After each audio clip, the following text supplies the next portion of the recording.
कि अभी भी उनका मन नहीं भरा था। तभी वो लोग उसे पकड़कर जमीन पर लेटा देते हैं और शेरिफ उसके साथ गलत करने लगता है। मूवी की शुरुआत में हम जेनिफर नाम के एक राइटर को देखते हैं जो शहर से दूर एक शांत जगह में रहने आती है ताकि वो अपनी बुक लिख सके। फिर वो अर्ल नाम के एक आदमी से मिलने आती है जो उसको कैबिन की चाबी देगा। तब अर्ल उसको घर की चाबी देता है और वहां जाने का रास्ता भी बताता है। अब रास्ते में जेनिफर एक पेट्रोल पंप में रुकती है और गाड़ी में पेट्रोल भरवाती है।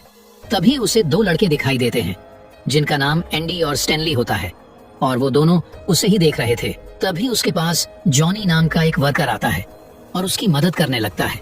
तब वो जेनिफर से पूछता है कि वो कहाँ रुकी है, जिस पर वो बताती है कि मैं पास ही के एक कैबिन में रहने वाली हूँ। जिसके बाद वो जॉनी को पेट्रोल के पैसे देकर वहाँ से चली जाती है और अब वो अपने कैबिन में पहुँच जाती है जो कि जंगलों के बिल्कुल बीचों बीच था।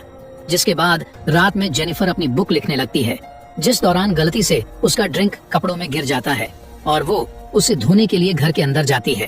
तभी हम देखते हैं कि घर के बाहर से कोई उसका वीडियो बना रहा है। फिर अगली सुबह जेनिफर जब जंगलों में जॉगिंग कर रही थी तभी उसे जंगलों के बीच एक घर दिखाई देता है। तब वो उस घर के अंदर जाती है लेकिन वहाँ पर कोई नहीं था और पूरा घर एक कबाड़ बन चुका था। जिसके बाद वो वापस अपने घर आ जाती है और फ्रेश होने के लिए वॉशरूम में जाती है लेकिन वहाँ पर पानी नहीं आ रहा था। फिर वो उसको ठीक करने के लिए एक प्लम्बर को बुलाती है और कुछ देर बाद मैथ्यू नाम का एक प्लम्बर वहाँ पर आता है और उसके पाइप को ठीक कर देता है। तब ये देखकर जेनिफर उसके गाल पर किस करती है और उसको थैंक यू कहती है। लेकिन मैथ्यू का दिमाग कम होता है इसीलिए वो घबरा कर वहाँ से चला जाता है। फिर शाम को मैथ्यू अपने दोस्त एंडी, स्टैनली और जॉनी के साथ फिशिंग करने जाता है जहाँ वो उन्हें बताता है कि उस लड़की ने उसके गालों पर किस किया, जिसे सुनकर जॉनी को उसके बातों पर विश्वास नहीं होता। तब स्टैनली अपने कैमरे में उन दोनों को जेनिफर की वीडियो दिखाता है जिससे हमें पता चलता है कि पिछली रात उसी ने ही जेनिफर की छुपकर वीडियो बनाई थी। तब ये सब देखकर जॉनी की नीयत खराब होने लगती है और अब वो जेनिफर के साथ गलत करना चाहता था। फिर रात में जेनिफर जब सो रही थी तभी अचानक दरवाजे से उसे कुछ आवाज सुनाई देती है और जब वो चेक करने के लिए वहाँ पर जाती है तो वहाँ पर उसे एक मरी हुई चिड़िया दिखाई देती है और साथ ही उसे बाहर के स्टोर रूम का दरवाजा भी खुला हुआ दिखाई देता है। तब वो वहाँ जाकर दरवाजे को बंद करती है और वापस अपने कैबिन में आती है। तभी वो अपने लैपटॉप पर उन्हीं तीनों का फोटो देखती है, जिसके बाद वो तीनों वहाँ आकर उसे घेर लेते हैं।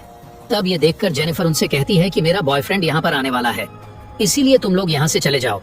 जिस पर जॉनी कहता है कि मुझे पता है यहाँ पर तुम्हारा कोई बॉयफ्रेंड नहीं है और तुमने मैथ्यू के गाल पर किस भी किया था। तब जेनिफर कहती है कि मैंने तो उससे सिर्फ थैंक यू किस किया था। जिस पर जॉनी कहता है कि वो शहर की लड़कियों को अच्छी तरह जानता है कि उन्हें क्या चाहिए, जिसे कहकर वो उसको दारू की बोतल देता है और उसे पीने के लिए कहता है, लेकिन जेनिफर पीने से मना करती है। तब जॉनी उससे कहता है कि अगर वो ये दारू पी लेगी तो वो तीनों वहाँ से चले जाएंगे, जिससे अब जेनिफर वो दारू पी लेती है, लेकिन फिर भी वो लोग वहाँ से नहीं जाते। तभी जॉनी एक बेसबॉल बैट को उसके मुंह पर लगाता है और उसको मुंह खोलकर अपना दांत दिखाने के लिए कहता है, जिसके बाद वो अपना गन निकालता है और उससे किस करने के लिए कहता है। फिर वो गन उसके मुंह में डाल देता है, जिसके बाद एंडी भी वो बोतल उसके मुंह में डालने के लिए जाता है, लेकिन तभी जेनिफर एंडी को नीचे गिराती है और स्टैनली के आंख में स्प्रे मारकर वहाँ से भागने लगती है। फिर भागते भागते सुबह हो जाती है और तभी उसे वहाँ पर दो आदमी मिलते हैं, जिनमें से एक शेरिफ था और दूसरा अर्ल था। तब वो उन्हें सारी बातें बताता है और शेरिफ उसको लेकर उसी कैबिन में जाता है, लेकिन वहाँ पर शेरिफ को कोई भी नहीं मिलता। इसीलिए शेरिफ उसको कहता है कि जरूर तुम्हें कोई वहम हुआ होगा। फिर जब वो उसकी तलाशी लेने लगता है तो वो उसके शरीर को गलत तरह से छूने लगता है और तभी वहाँ पर वो तीनों फिर से आ जाते हैं। तब जेनिफर को पता चलता है कि वो शेरिफ भी उनसे मिला हुआ है। तभी शेरिफ उससे कहता है कि अब तुम्हारे साथ बहुत बुरा होने वाला है। जिसके बाद जॉनी जेनिफर को पकड़ लेता है और मैथ्यू को अपने कपड़े उतारने के लिए कहता है, लेकिन मैथ्यू ऐसा करने से मना करता है। तब जॉनी उसे मर्द बनने के लिए कहता है, जिसे सुनकर मैथ्यू अपने कपड़े उतारने लगता है। इसके बाद वो जेनिफर के कपड़े फाड़कर उसे नीचे लेटा देते हैं और फिर वो मैथ्यू को उसका यूज करने के लिए कहते हैं। जिसके बाद मैथ्यू उसके साथ वैसा ही करने लगता है, जिससे जेनिफर काफी रोने और चिल्लाने लगती है। तभी शेरिफ को उसकी बेटी का कॉल आता है, जो अपने पिता को आज जल्दी घर आने के लिए कहती है। जिस पर शेरिफ अपनी बेटी से जल्दी घर वापस आने का वादा करके कॉल कट कर देता है। फिर वो लोग जेनिफर को वहीं छोड़कर वहाँ से चले जाते हैं। जिसके बाद जेनिफर भी वहाँ से उठकर बाहर जाने लगती है, लेकिन थोड़ा आगे जाने पर वो पांचों उसे फिर से घेर लेते हैं, क्योंकि अभी भी उनका मन नहीं भरा था। तभी वो लोग उसे पकड़कर जमीन पर लेटा देते हैं और शेरिफ उसके साथ गलत करने लगता है। जिसके बाद वो सभी एक एक करके दरिंदों की तरह उसका यूज करने लगते हैं और जब उनका मन भर जाता है तब वे उसे छोड़ देते हैं। जिसके बाद जेनिफर किसी तरह उठकर वहां से जाने लगती है और अब वो पूरी तरह पागल जैसी हो गई थी। फिर जब वो एक पुल के पास पहुंचती है तब वो पांचों उसे मारने के लिए फिर से वहां आ जाते हैं, लेकिन तभी जेनिफर नदी में कूद जाती है और वो पांचों पानी में देखने लगते हैं, पर उन्हें जेनिफर कहीं नजर नहीं आ रही थी।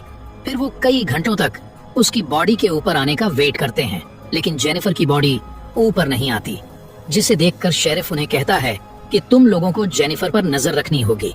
अगर वो यहाँ से भाग गई तो हम सभी मुसीबत में पड़ सकते हैं।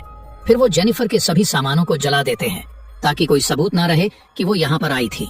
जिसके बाद रात में शेरिफ अपने घर आता है और अंदर जाकर अपनी बेटी से मिलता है, जहाँ उसकी बेटी उसे बताती है कि वो ऑनर्स प्रोग्राम के लिए सिलेक्ट हो गई है। फिर अगले दिन शेरिफ अर्ल के पास जाकर उसे उसकी चाबी लौटाता है।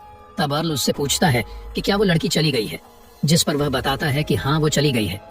फिर हम मैथ्यू को देखते हैं जो जेनिफर के साथ गलत करके काफी गिल्टी फील कर रहा था। जिसके बाद रात में अर्ल शेरिफ को कॉल करता है और कहता है कि उसे जेनिफर की बहन का कॉल आया था, जो कह रही थी कि अभी तक उसकी बहन वापस नहीं आई है। तो क्या तुम्हें पता है कि वो कहाँ गई है? जिस पर शेरिफ बताता है कि नहीं, मैं नहीं जानता। फिर अगली सुबह स्टैनली भागते हुए एंडी और जॉनी के पास आता है और उन्हें बताता है कि उसका कैमरा चोरी हो गया है, जिस पर जेनिफर की वीडियोस थी। तब ये सुनकर जॉनी स्टैनली को पीटने लगता है और कहता है कि तुम्हें वो रिकॉर्ड करने की क्या जरूरत थी। फिर रात को जॉनी जब टीवी देख रहा था तो उसे अपने दरवाजे पर कुछ आवाज आती है और जब वो देखने के लिए वहां जाता है तो वहां पर उसे जेनिफर की चप्पल दिखाई देती है, जिसे देखकर वो काफी डर जाता है। तभी उसे झाड़ियों से कुछ आवाजें आने लगती है और जब वो वहां जाता है तो वहां पर उसे मैथ्यू के रबर बैंड्स मिलते हैं, जिससे उसे लगता है कि मैथ्यू ही ये सब कर रहा है। फिर अगले दिन शेरिफ जब अपने घर आता है तब उसकी पत्नी उससे कहती है कि किसी ने तुम्हारे लिए एक कैसेट भेजा है, और जब वो उस कैसेट को देखता है तो वो समझ जाता है कि उसमें जेनिफर की वीडियो है। इसीलिए वो तुरंत उन तीनों के पास जाता है और स्टैनली को पीटते हुए बताता है कि तुम्हें वीडियो बनाने की क्या जरूरत थी। तभी जॉनी कहता है कि कल रात उसे भी कोई परेशान कर रहा था और ये सब जरूर मैथ्यू ही कर रहा है, क्योंकि उसे जेनिफर की मौत से गिल्टी फील हो रहा था। तब शेरिफ उनसे मैथ्यू को ढूंढकर उसके पास लाने के लिए कहता है, जिसके बाद शेरिफ शिकार के बहाने अर्ल को लेकर जंगल में जाता है और उसे शूट करके मार डालता है, क्योंकि उसे भी उन पर शक होने लगा था। उधर मैथ्यू जेनिफर के घर जाता है और उसके बारे में सोचने लगता है। तभी उसे जेनिफर की आवाज सुनाई देती है, इसीलिए वो ऊपर जाता है, लेकिन तभी वो सीढ़ियों से नीचे गिरकर बेहोश हो जाता है और जब उसे होश आता है तो वो जेनिफर को उसके सामने बैठा हुआ देखता है। इसीलिए वो उसके पास जाकर उससे माफी मांगने लगता है, लेकिन तभी जेनिफर एक रस्सी से उसका गला दबाने लगती है, जिससे मैथ्यू वहीं पर बेहोश हो जाता है। यानी अब जेनिफर उन सब से बदला लेने वाली थी। फिर अगले दिन एंडी और स्टैनली मैथ्यू को ढूंढने के लिए जंगल में जाते हैं।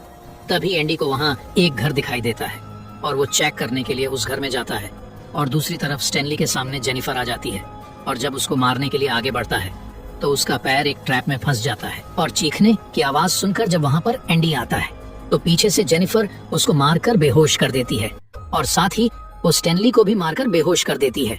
फिर एंडी की जब आंख खुलती है तो वह खुद को बाथटब के ऊपर बंधा हुआ पाता है। तभी जेनिफर पानी ऑन करके उस बाथटब को भरने लगती है और उधर स्टैनली को उसने पेड़ से बांध दिया था। तभी वो उसका भी वीडियो बनाने लगती है और वो उसका आईब्राउ उठाकर पेड़ से बांध देती है। इसके बाद वह एक मछली को काटकर उसका मांस स्टैनली की आंखों में घुसा देती है।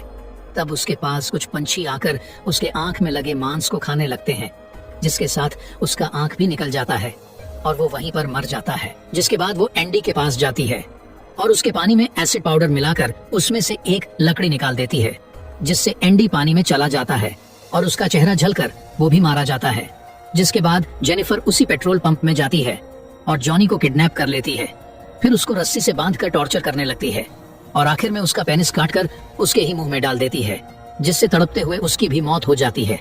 और दूसरी तरफ शेरिफ को उसके पत्नी की कॉल आती है, जो उनसे कहती है कि उनके बेटी की एक टीचर उनके घर आई है। तब ये सुनकर शेरिफ उस टीचर से बात कराने के लिए कहता है और तभी हम देखते हैं कि वो टीचर जेनिफर है। फिर जब जेनिफर फोन पर उसे अपना नाम बताती है तो शेरिफ ये सुनकर काफी डर जाता है और कहता है कि मेरी बेटी को कुछ मत करना, लेकिन जेनिफर कॉल कट कर देती है और उसकी बेटी को लेकर वहाँ से चली जाती है। फिर जब शेरिफ अपने घर पहुँचता है तब उसकी पत्नी उससे कहती है कि टीचर उसको प्लेग्राउंड में ले गई है। ये सुनकर शेरिफ तुरंत वहाँ पर जाता है, लेकिन उसकी बेटी वहाँ पर नहीं थी। तभी गाड़ी में जेनिफर उस पर हमला कर देती है और उसको किडनैप कर लेती है। फिर शेरिफ को जब होश आता है तो देखता है कि जेनिफर ने उसी की शॉटगन को उसके पीछे घुसा दिया है। तभी शेरिफ जेनिफर से अपनी बेटी के बारे में पूछता है तब वो उससे कहती है कि अगर तुम्हारी बेटी के साथ कोई ऐसा करे तो तुम क्या करोगे, जिस पर वो कहता है कि मैं उन्हें मार डालूंगा। तब जेनिफर कहती है कि मैं भी ऐसा ही करने वाली हूँ। फिर वो शॉटगन के ट्रिगर में एक रस्सी बांधकर उसका दूसरा सिरा बेहोश पड़े मैथ्यू के हाथ में बांध देती है, ताकि उसे होश आते ही वो ट्रिगर दब जाए। फिर वो बाहर आकर बैठ जाती है। उधर मैथ्यू को जब होश आता है तो वो अपना हाथ हिला देता है, जिससे गोली चल जाती है और वो दोनों मारे जाते हैं। और इसी के साथ ये मूवी यहीं पर खत्म हो जाती है।